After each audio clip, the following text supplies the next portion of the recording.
Hey Gators and sports fans, get all your Gator talk, news, analysis, and opinions on the Pod Up with Matthews in the Morning podcast. Find us on your favorite podcast platform or watch us on Facebook Live between 8 a.m. and 9 a.m. every weekday.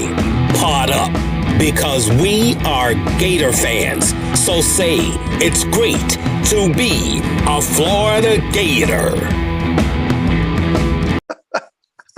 Good morning and welcome to a Friday edition of Pod Up with Matthews in the Morning from the Crime Prevention Security System Studios, large enough to serve you, small enough to care. Got a good show lined up, lots to talk about today. We got JC cranking it up here in just a second.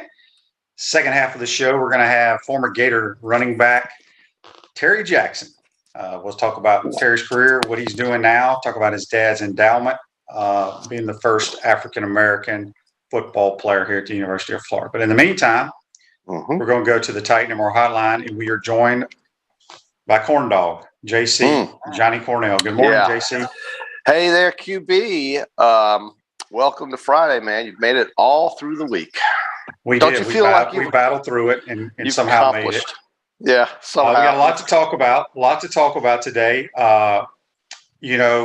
The big news that everybody wants to talk about are the transfers going in the transfer portal from the Florida basketball team. You have Quez Glover, which everybody expected that. Obviously, Trey Mann is going pro, which he should. He's a top 15 pick. And then I guess Noah Locke is now in the transfer portal, and everybody is freaking out about this. But here's what I'd like to tell people. College basketball has changed. And I'm going to give you some stats here, JC.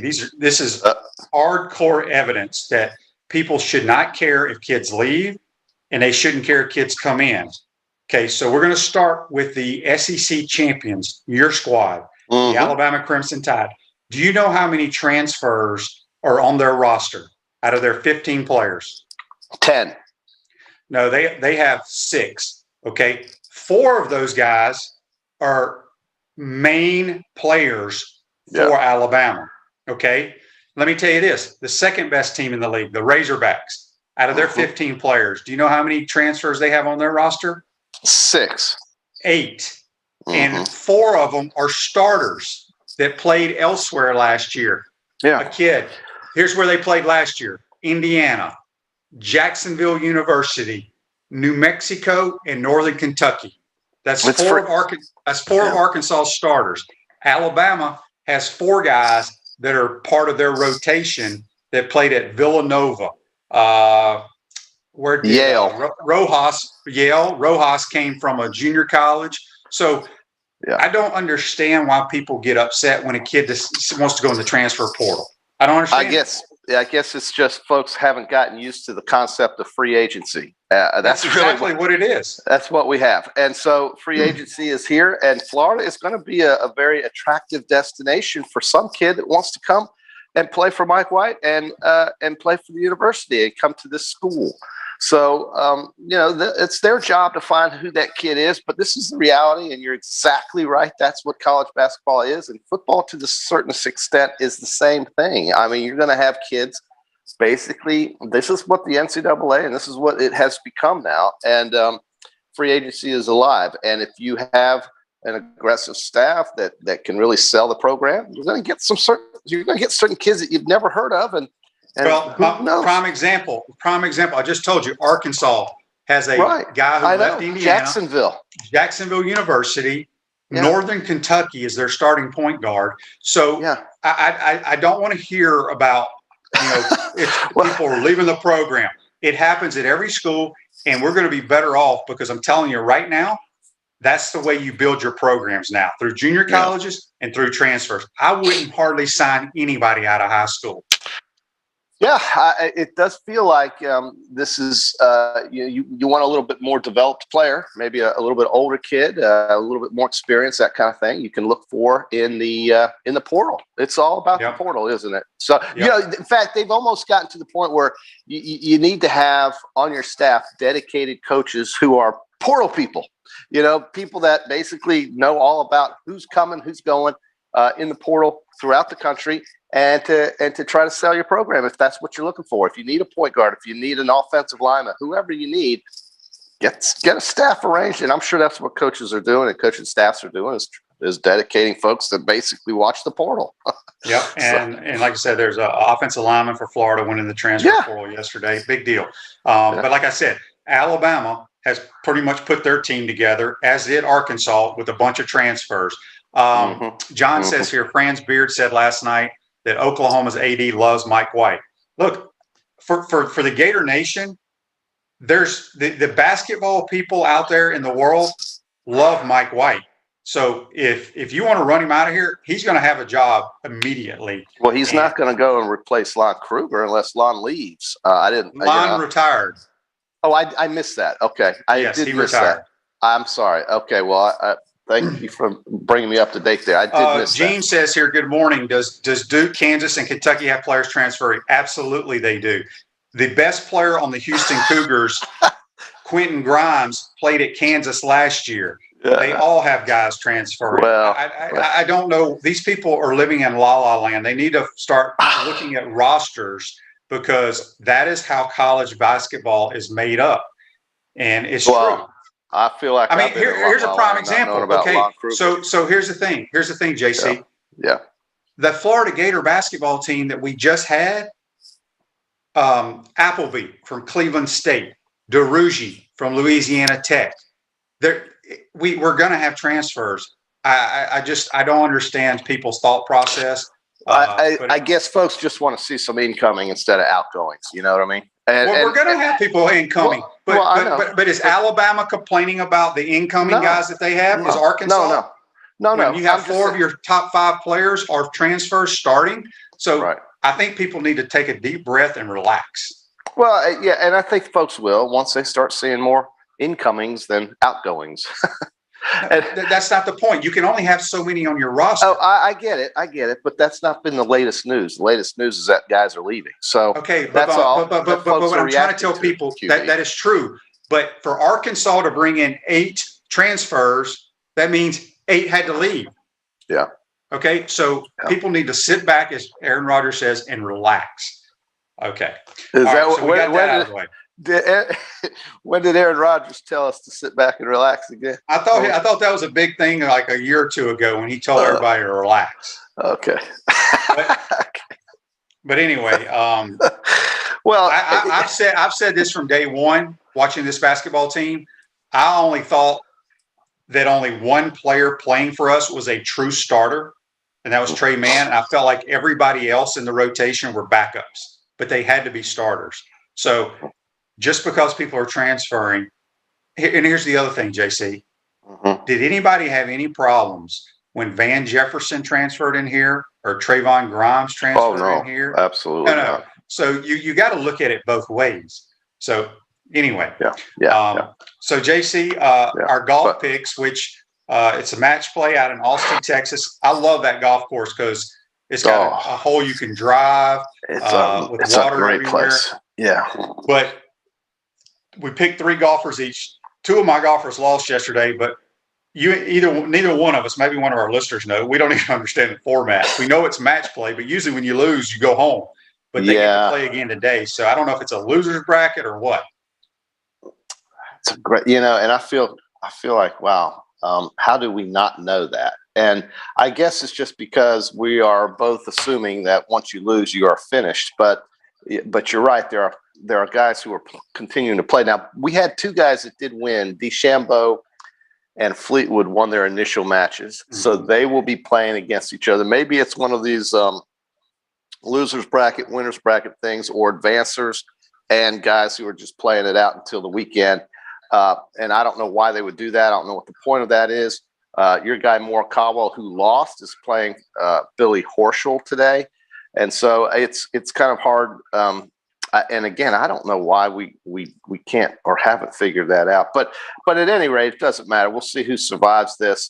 My guy, Daniel Berger, is still alive. I know I had a couple guys who won their initial matches. So I'm feeling pretty excited. Yeah, pretty excited about and my other guy, John Rahm, also won his match. So I got some Bombers, bro. I'm 3-0. That's all. Well, we have Gene here on Facebook Live, brought to you by Melton Law. He says it is pool play, first in, 4-man groups like the World Cup. Okay. Pool play, first man for what? So I have no idea. Rick says here, which I meant to read, and I'm glad he reposted it. He says Bryson DeChambeau announced he's becoming the first golfer to release a set of digital trading cards. I'm not sure what digital trading cards are. Wow. I know what trading cards are, but I don't know what a digital trading card means. QB, do you have any cards sitting in your garage where all your famous stuff is? I have more cards than you can imagine. Okay, so if I brought over a couple shoe boxes full of cards, could we do some trading? Because I love that stuff. You think you would do that with me? Do you want to trade for me? I have. Here's the thing. My parents, I didn't make a B until I got to college. I made straight A's from elementary through high school. Road scholar. And, yes, I'm a Rhodes Scholar. But the bottom line was, for every A I made, I got a box of football or baseball cards, starting back in 1977, maybe, when I was every A. For every A. Wow. So I have so many down football and baseball cards from starting, I guess, in 1977-ish, whenever I started. I guess elementary. QB, we're going to have us a trading card party. Maybe we could get somebody to sponsor that, and I mean, because for people who are our age, that's really cool. Yeah, but I have a million of my own cards. Nobody bought them, so I guess Clear and Tops and all those people just said, "Here, you take them." Nobody wants them. Rick is still on this digital trading card, and I don't really understand anything Rick is talking about. It's way over my head when it comes to this digital stuff. I got a text here on the Titan Mar text line from Ryan. He says, "Happy Friday, fellas. With Loyola getting Oregon State and the winner of the Houston-Syracuse game, I think they're going back to the Final Four along with Gonzaga, Baylor, and Bama. Should be fun viewing." Speaking of fun viewing, Bristol Motor Speedway has hauled in 23,000 cubic yards of dirt and will be going old school dirt track racing this Sunday. To put in terms more relatable to NASCAR fans, 23,000 yards of dirt is equivalent to 149,851 kegs of beer. Oh, come on, JC, give me your Bristol pick, not named Petty or Pearson. Oh my God, Ryan! I'm picking Chase Elliott. Chase Elliott. Okay. Ryan, give me about a minute and a half to think about this, because I need to see what I'm going with here. I'm going to take Joey Logano. That's a good one. Refresh your vehicle and your brand with a vehicle wrap from Wrap Spot. March is your lucky month at Wrap Spot. Mention promo code Shane and receive 13% off your vehicle wrap. I wonder if the NASCAR guys get their vehicles wrapped up at the Wrap Spot. It wouldn't surprise either one of us. It wouldn't surprise either one of us. So QB, looking at this rundown, we have 4 games on Saturday, all played right after the other, and the same thing on Sunday. Do you see any Cinderella story staying alive, or do you think Cinderella finally goes to bed this weekend? Because let me pull it up. So I see one that's potentially going to the Final Four. Okay, so let's go ahead and do a little Peachland Dentistry, Gator Nation's #1 choice for dentistry in Port Charlotte and surrounding areas. Visit them at peachlanddental.com. JC and the QB, we're going to do our March Madness picks here for the Sweet 16. Let's start with the Beavers and the Ramblers. Okay, so I'm on the Sister Jean bandwagon. I am so disappointed in you, JC, that you have not bought yourself a maroon and gold scarf that all their fans wear in the arena. Would you please order one of them? I expect you, if they win, I expect on Monday that you have a scarf, a maroon and gold scarf. It may have something to do with the 90 It's not a scarf. I guess it is a scarf. A scarf can be those long things, right? Yeah, they wrap around. Okay. Well, I like the Ramblers. So as the question I forwarded to you, which Cinderella stays alive in this story? That's the one, right? That's the one. Well, the Cinderella would be Oregon State over.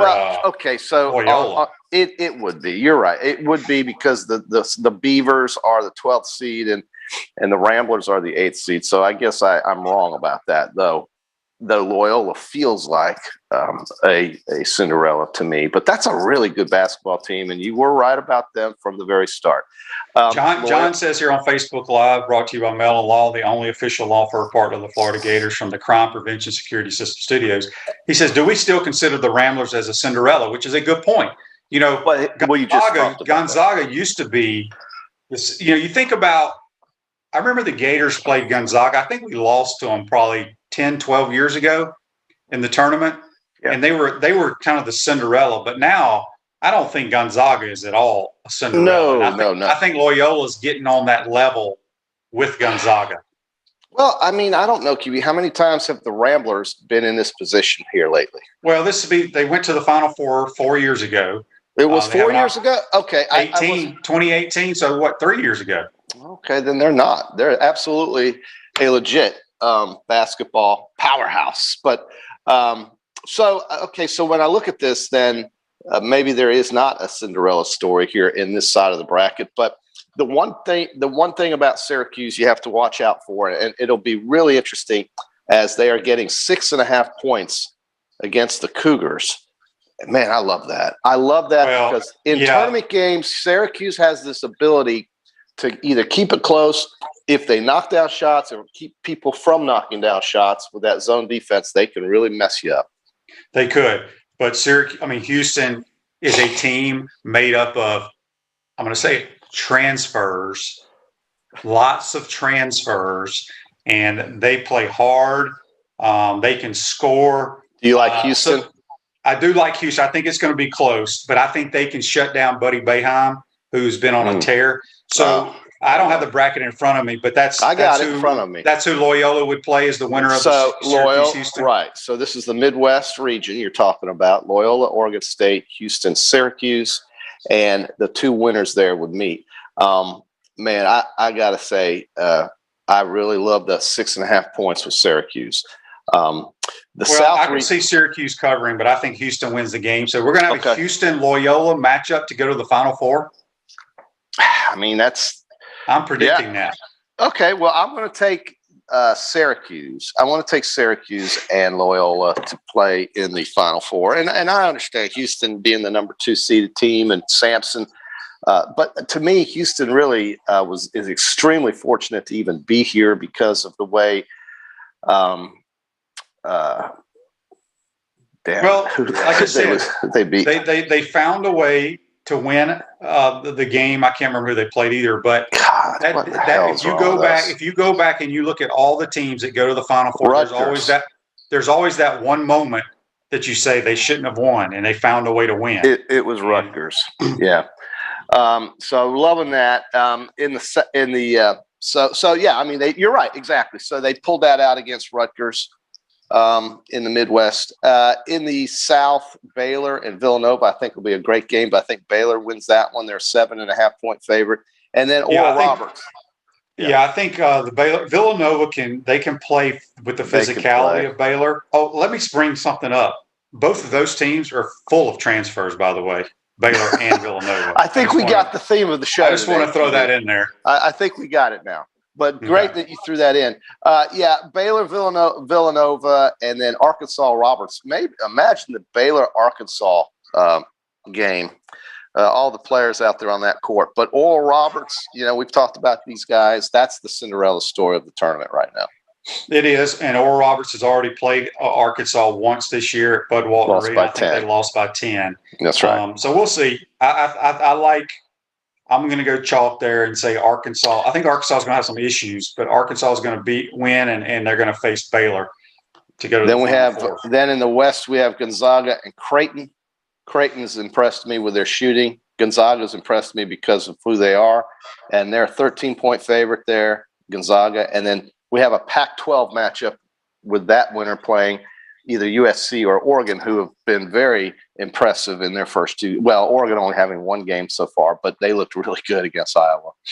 Yeah, Creighton, I've always loved what Doug McDermott does out there with his program. He's got probably maybe the best or the second best point guard in America on his team, Zagorowski. They can shoot the basketball. They go in these funks though where they don't shoot well. That's right. Yeah. But I think Gonzaga is clearly better than they are and win. Now the USC Oregon game is very intriguing because it's a conference game. It is. They know each other. They know each other extremely well. It's a toss-up because I think they split during the regular season. I'm not 100% sure of that. SC is a 2-point favorite, but I'm going to stay with Oregon. Just love the way they run up and down the court. I like Dana Altman too. Good coach. He's been there before. He is, but I think it's a bad matchup for Oregon because USC with their size and they have probably the second pick in the draft. I'm going to go with the Trojans. I think they find a way to win that game. Then we finish up with so it'll be the winner of that game will play the winner of the Gonzaga yes, right? That's right. And then we finish up with the East, which I think is really exciting. You got 3 top seeds here, 1, 2, and 4, along with UCLA, the play-in winner at 11. They get Alabama. Alabama's a 6.5-point favorite there, and the winner of that will play Michigan or Florida State, and that's a 2-point spread in favor of Michigan. 1 versus 4. Chalk is held up there. That to me will be the most probably to me. I mean, that's the one I think will be the most exciting. But they're all going to be exciting. But Michigan and Florida State with these athletes running up and down, I mean, it's going to be a tough game. That's a tough game, man. Michigan's a 2-point favorite. I like the semis. I'm still not sold on Michigan without Isaiah Livers. I think Florida State's so deep and athletic. I think FSU finds a way to win that game. And then I think Alabama's going to run UCLA out of the gym. UCLA has had a decent year. They kind of played – they're getting hot at the right time. But if Alabama just makes a third of their shots, I think they win that game. So I think you're going to see Bama and FSU play each other, and that's who I picked in the final to go, in my bracket that side. Good picking. Yep, good picking. That's good picking. And, Michigan, the only Big Ten team left. I had an Ohio State fan literally tell me he was rooting for Michigan just because of how embarrassed he was with the performance of his conference. I said, well, let me tell you about your conference. And I threw out the old 3 national titles in 20 years stat. He didn't believe it. I said, well, go ahead. I said, look it up, bro. The other day. I said, look it up. Look it up. Well, somebody before that show was over, I guess that was Wednesday we were talking about it. Somebody put up here they had like 26 national titles, but they were all in like wrestling. Well, you can't compare what with Florida that doesn't have wrestling. Or the how SEC many? doesn't. How many? Right, equestrian, whatever, polo. Freddie says on Facebook Live, brought to you by Metal Law, Mealy Pops is the place you can trade cards in Gainesville. So, JC, take your little shoebox to Mealy Pops and go trade. Only if you come with me. But I'd like to go to your garage first and have a trading session with you. Then JB says here on Facebook Live, the Mike White apology tour continues. I'm not quite sure. I don't quite follow that. Do you understand what that means? Yeah, he's just saying you are a great apologist for Mike White. I'm not. I mean, I don't. You're not? Look. I watch a lot of sports, okay? If somebody's going to sit here and tell me that our starting 5 is a legitimate starting 5, you're crazy as hell. Like I told you, Trey Mann is legit. We made it to the tournament, won a game without the best player in the SEC. I don't know what people want again. Yeah. So it is what it is. He's not going anywhere, so people need to either support him or find another team. I mean, it's that simple. FSU's playing. They're still playing, folks. Right, but do you know how many years it took Leonard Hamilton to make the Sweet 16? He's been there for damn near 20 years. It took him 16 years until he made his first Sweet 16. Yeah. I hear you. But I don't know why people get all upset about it because we are not a basketball school, and I don't know when people are going to figure that out. Well, let's see how free agency works out for those Gators. It would be great. It would be great. See who rolls in here and becomes a Gator player. Yep, because like I said, we just went through all those teams right there. Two or 3 starters on every one of those teams played elsewhere the last year or so. Yep. So that's how college basketball is. All right, well, I'm going to Biloxi. I'll let you know how it goes and who I take, and we'll see if I'm smiling. Well, I hope it's better than what you did last week. You'll get me on the phone Monday, okay, because I'll be in transit.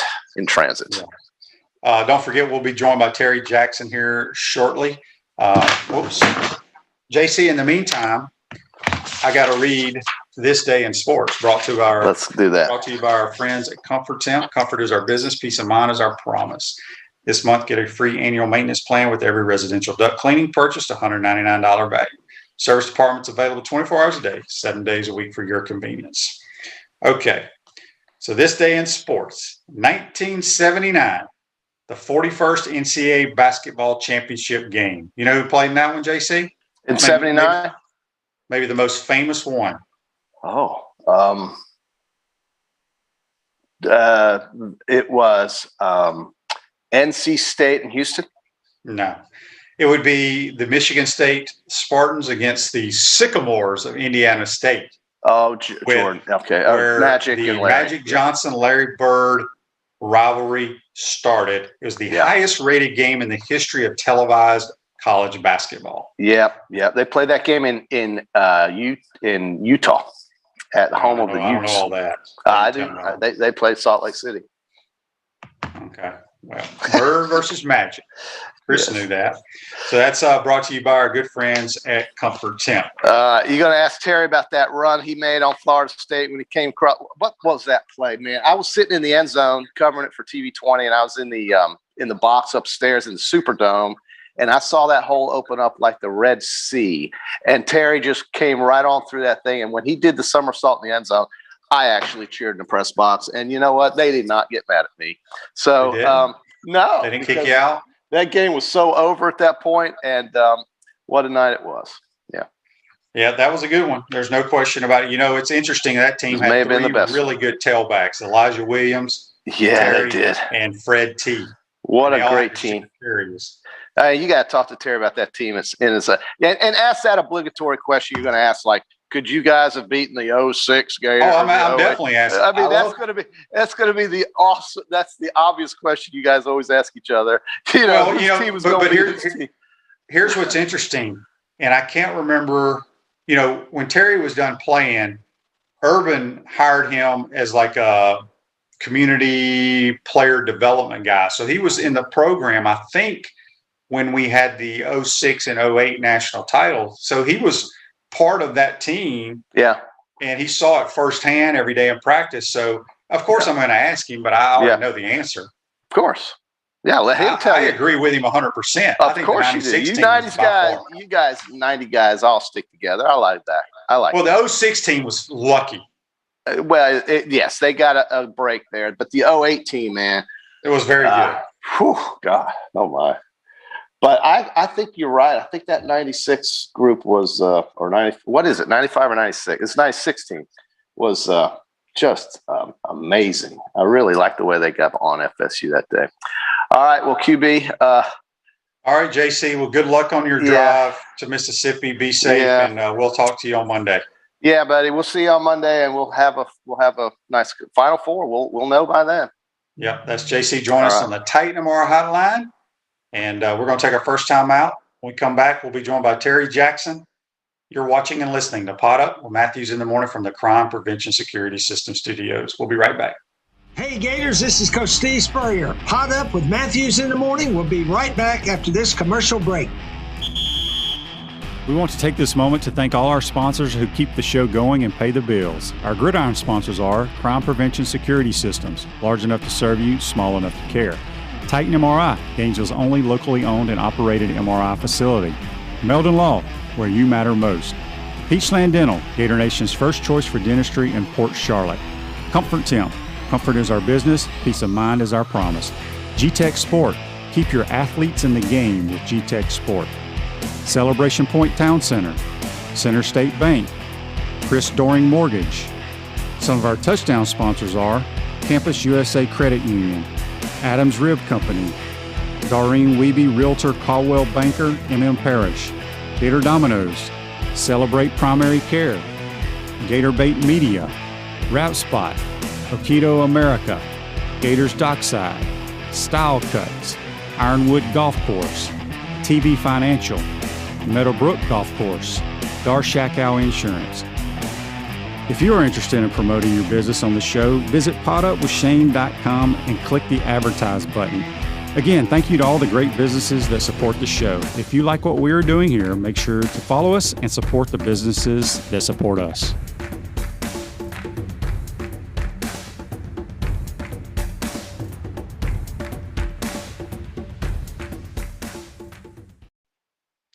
back to the Crime Prevention Security System Studios, large enough to serve you, small enough to care. Celebration points where the Gators go to celebrate with premium brands like Dave & Buster's, Nike, Sushihana, Uzzaline Day Spa, and coming June of 2021, the HBC's new restaurant, Spurrier's Gridiron Grill and Visor's Rooftop Bar. We will see you at Celebration Point where the Gators go to celebrate. We're now going to go to the Titan MR Hotline. We're going to be joined by former Gator running back, number 22, Willie Jackson. Oh, not Willie, Terry Jackson. Good morning, Terry. How are you? Good morning, Shane. How you doing? I'm doing great, man. Hey, I appreciate you taking the time to join us. We've had your dad on here. We've had Willie on here. Now we finally get Terry on. Terry, let's go back to your young days. You were a star athlete at PK Young here in Gainesville, football, basketball player. And correct me if I'm wrong, but I think your recruiting process was very similar to Willie's. Y'all were great athletes, but for whatever reason, didn't get a whole lot of offers. And with Willie and your dad playing at Florida, was it a kind of a foregone conclusion that you were going to be a Gator?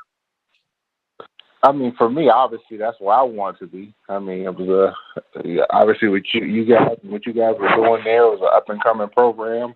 I wanted to win. I saw the potential to be one of the teams in the nation, so be part of the winning team. And obviously, I'm a Gator.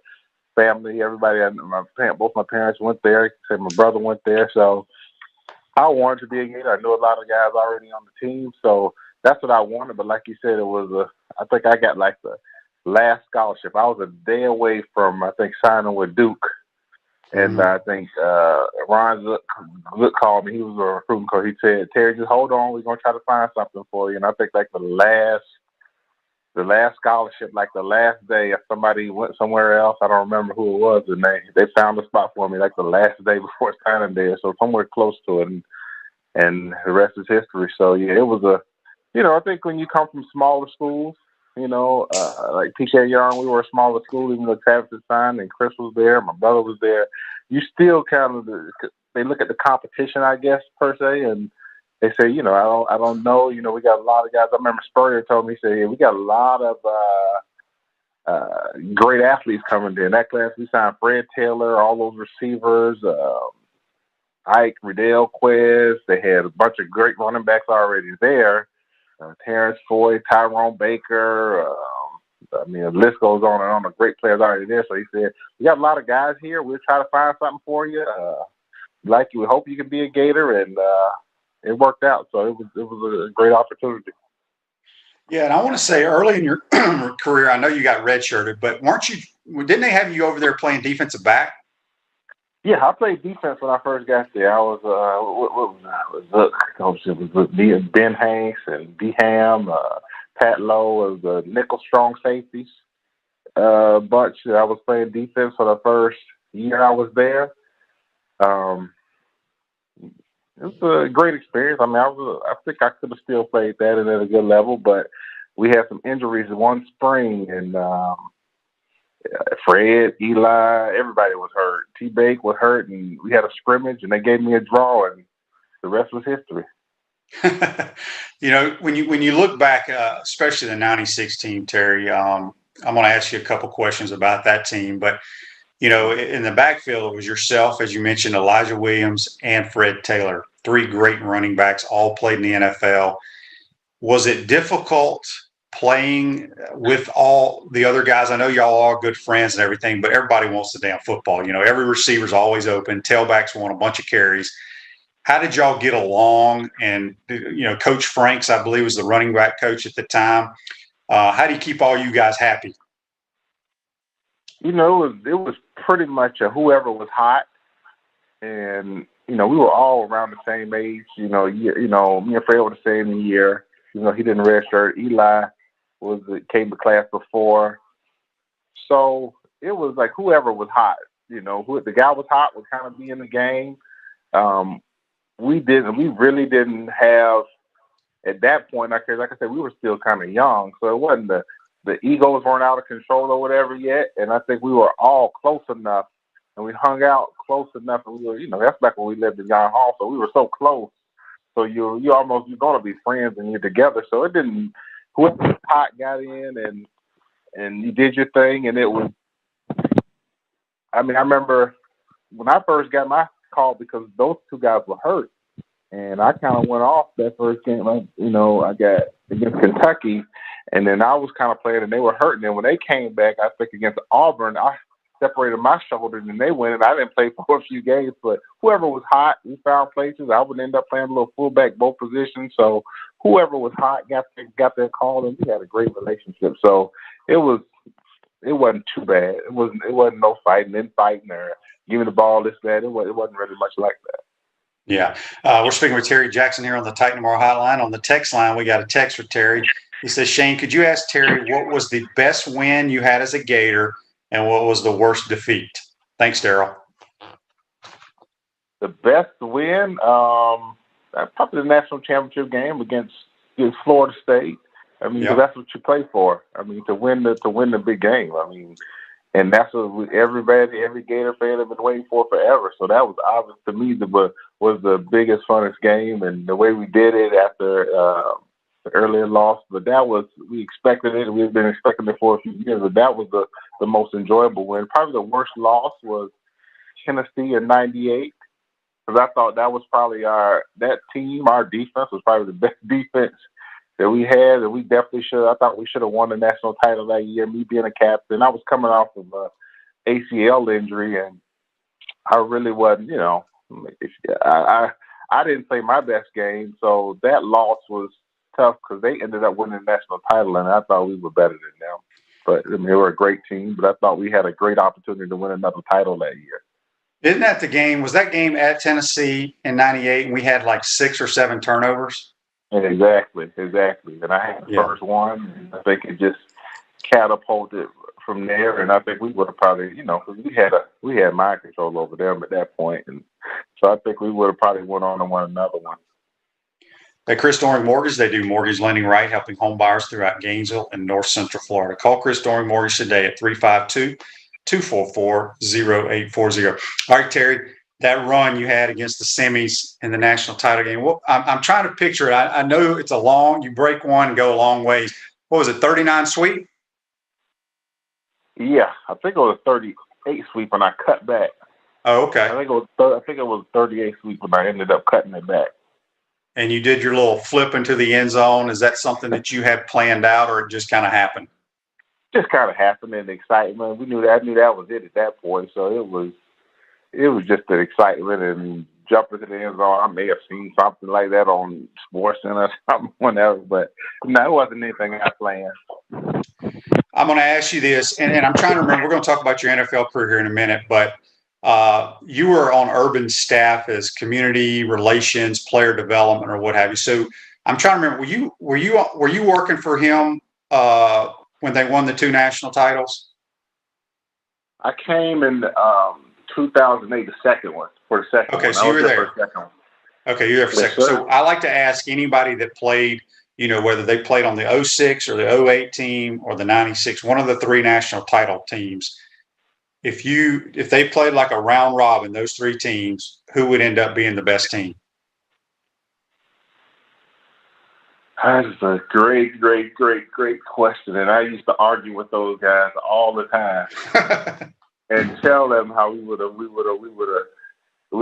them. But in actuality, looking at both teams, those were the 08 team and the 96 team probably would have made it to the finals. Yeah. If you looked at those 3 teams, and the 08 team, I think up front on their O-line.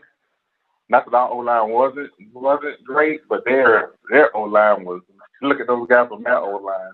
That would have been really tough to just kind of deal with. They had we had talent, but they had some talent. So it would have been a really good game. But I may give them and slap me for saying this because I told them so many years that we would have whipped them. And I mean, in the competition, who knows what would have happened? But I think they may have had a slight edge based on just their level of up front and their focus of up front and how they kind of just wanted to kind of demolish you up front. And I think they did and that staff and those players were just, the Pouncey, the Gilbert and Troutwine and all those guys, they were really tough up front. Yeah, they were. Jeff says on Facebook Live here, brought to you by Melon Law, he says the 84 team might have beaten all of them, which could be true. Terry, so you get drafted by the San Francisco 49ers. You're out there about 7 or 8 years. Just talk a little bit about, mostly you were a special teams player, which, if you're a good teammate and you understand special teams and you put great effort, you can last in the NFL for a long time. Just talk a little bit about your career with the 49ers. It was a great career. Like you said, I played halfback, fullback. I mean, pretty much whatever they needed me to do out there. I was a third down back for most of my career. I would go in third down. I was great in pass protection and so on and so forth. So I was a third down back. I played with my rookie year was Steve Young, Jerry Rice. I walked into the locker room with Steve Young, Jerry Rice, Garrison Hurst, Charlie Garner, Merton Hanks, Tim McDonald, Ken Norton. So it was going in there and it was like, wow, everybody I done played with on the video game. And man, walking into that locker room and you're locked right next to Steve Young and T.O. and those type of guys. So it was a really great experience being in the Bay Area and in San Francisco, and me and Reggie McGrew got drafted together. Reggie was the first round pick out there, so that was awesome. And a roommate out there for our first year too. So it was a great experience, to go into an organization that was used to winning, and like I had come from winning, so that was a great thing about it. But actually, the first year there was the year that Steve Young got that concussion, and his career was over. So now we went through. That was like our first losing season in 10 or so years. And it was kind of a tough transition after Steve. But then, we got Jeff Garcia. That was his rookie year as well. So he had a few years to get under his belt. And by the third year, third year, I think we started winning again. And like I said, it was just a great experience with those guys out there, being on the West Coast, and just having to play 7 years with one team and opportunity with those coaches, those players that make a lot of great friends. And, it was good. I think you came out there with Chicago one time and we whooped y'all, right? You remember that? Yeah. Yeah. I mean, hey, I was on some bad teams, brother. I was on some real bad teams. So Terry, after your NFL career, you actually got to be hired here. As I mentioned, Urban hired you as the, I can't remember your exact title. Tell us what the exact title was. You there? Yeah, I'm here. Can you hear me? Yeah, I can hear you. What was your exact title when you came to UF? Director of Player and Community Relations. It was something that we kind of created to be kind of a liaison between the players and staff, so on and so forth. And so I can't remember how many years here. Did you enjoy doing that, working with the student athlete? I did. I was there from 2008 to 2014, being home, and I'm from Gainesville, so, just being home and then being around and just helping from the perspective I wasn't a coach. I didn't necessarily want to coach. I just wanted to kind of learn about the whole, college sports, so on and so forth, and kind of, the reason I got in there, I was doing some community service stuff, and Urban asked if I could come do some things with them. So we did before I started working there, we did a mentorship program together with the coaches, where we mentored at-risk youth in the community, I think 12 or 13 young men in middle school, and we partnered them with a community, somebody from one of the coaches on the staff, a player on the staff, and the community, somebody from the community. And we worked with those kids, and then after that, he kind of hired me to want me to be a part of the staff. And then a lot of things I did was getting guys involved in the community. So that was kind of enjoyable from that side of it, not being on the coaching side and just learning because to me, after her playing, I mean, I've been there, done that, and played. I think we get so consumed as fans and of loving sports and the sport part of it. But I mean, in reality, as you get older, you realize it's about what you can kind of do off the field and kind of develop as a person. And a complete person, I think that really kind of sets an individual apart. And that's the part I really enjoyed about it, helping off the field per se. Yeah, no doubt. Let everybody know what Terry Jackson's up to these days. I'm a full-time daddy daycare. I got a 3.5-year-old son, Solomon, and a 11-month-old daughter. Her name is Honor. So I'm full-time daddy daycare, and I got some partners, and we got a consulting company where we're putting together some things like I just talked about, working with athletes, leagues, so on and so forth, where we're just trying to put an emphasis on, kind of life skill development, aimed more at, for student athletes, but eventually for everybody. But the goal is to kind of work with the off field, deal with somebody. And 'cause to me, if you can play, you can play. You're going to get good. But deal with the off field, being a better student, putting a focus on student, being a focus on your life skills and your long-term things that's going to last with you forever. So that's what we're doing. We're putting together, we got a consulting company. We're putting those things together right now. So daddy daycare and just doing the consulting thing. That's awesome. So, the endowment that they've put together now with your dad's name and Leonard George being the first two African-American athletes to play at the University of Florida. What's that mean to you? It's it's a good feeling, the fact that him and Leonard are being recognized by his teammates, as being, and it's one thing for me and my brother and people who know him to know those guys and say, yeah, let's do this, but for his teammates to initiate that, Wayne and Jimmy, the Bows and those guys and that group of guys to come out and get together and try to put this thing together for those guys because they were there during that time and saw the struggles and just the issues that were going on at that time and what those guys had to go through, I think is a tremendous thing that kind of, and especially during the times that we're in, this far past overdue, and I'm glad that it's finally happening. They're getting, kind of recognition and people kind of coming in to see what those guys kind of had to go through and the contributions they made to the program. So I think it's a really good thing. Yeah. So I got to ask you this: when you signed at Florida, obviously your dad wore 22, then Willie wore 22 when I played.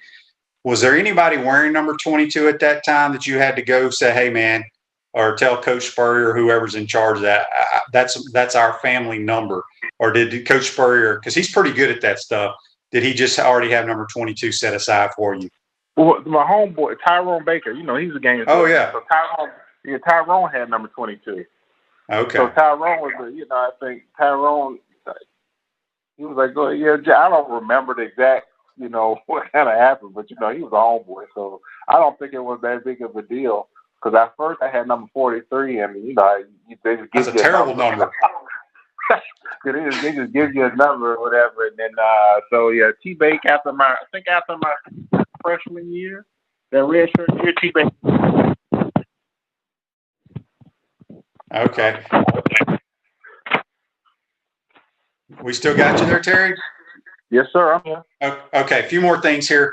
Before I let you go, I got to ask all the players that play for the HBC, and you're one of these guys that you've been around him a lot. You got a good Coach Spurrier story for us?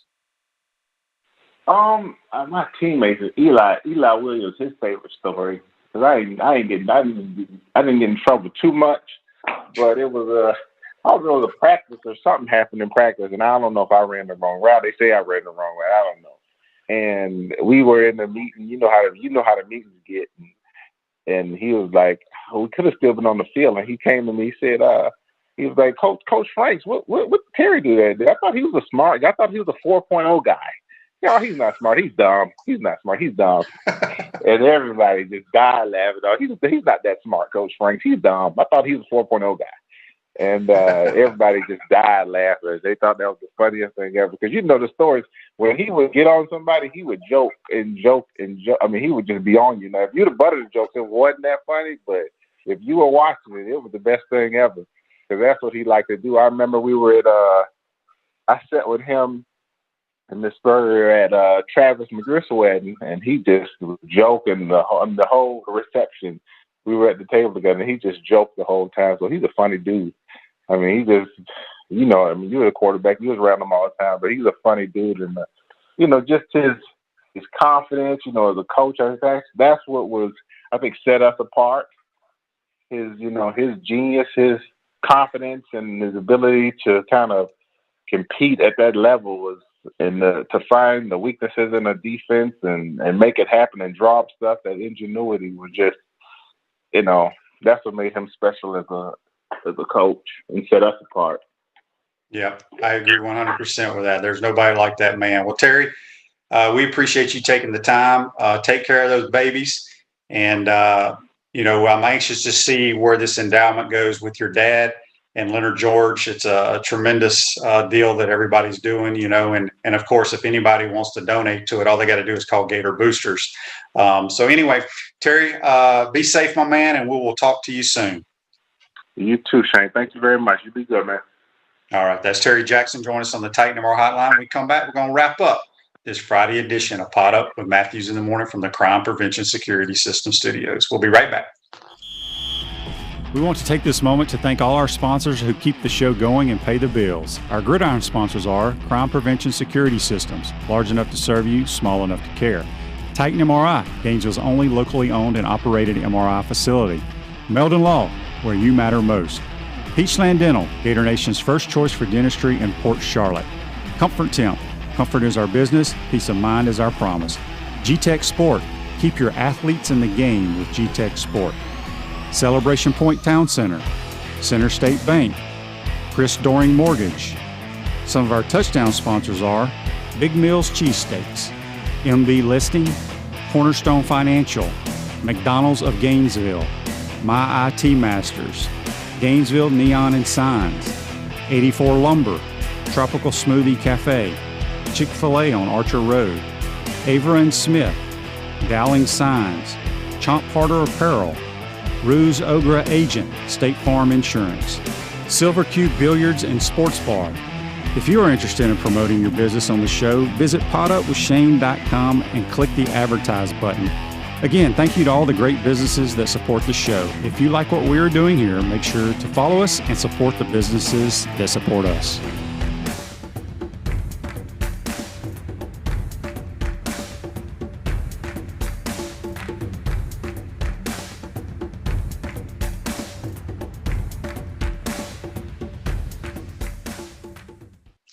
Welcome back to the Crime Prevention Security System Studios, large enough to serve you, small enough to care. At Center State Bank, we put business first. We're the largest community bank in the state of Florida and understand that small businesses need a community business partner that they can rely on. Center State has 4 convenient Alachua County locations. Center State Bank, member FDIC. I want to thank JC for joining us, and also former Gator number 22, Terry Jackson, joining the program today. Next week, we got a great lineup. They'll be posting that soon.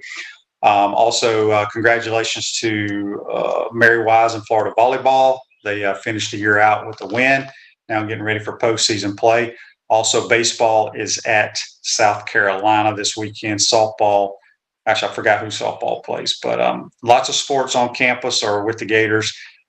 Make sure you tell all your friends to follow our show, like us, check us out, follow us also on YouTube, Spotify, Apple Podcasts, all the different platforms that are out there. I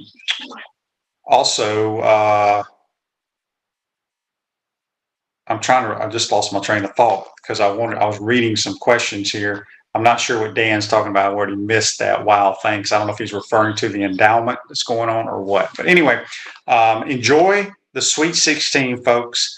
Should be a lot of good basketball. And we will talk to you on Monday. Today's show's a wrap, brought to you by Wrap Spot. Be safe. We'll see you next week.